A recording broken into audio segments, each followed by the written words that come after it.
नेपालमा रहेका सबै जात जाति मध्य सुनुवार एक सीमान्तकृत जनजातिका रूपमा रहेको छ।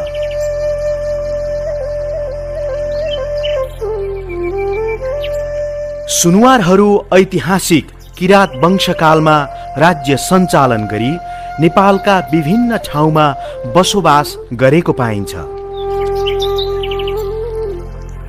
सुनुवार जातिको पुरानो बसोबास सुनकोशी वारिपारी ओखलढुङ्गा जिल्लाको मोलुङ खोला, रामेछाप, सिन्धुली, दोलखा हो भने अहिले आएर देशका विभिन्न जिल्लाहरूमा छरिएर रहेको पाइन्छ।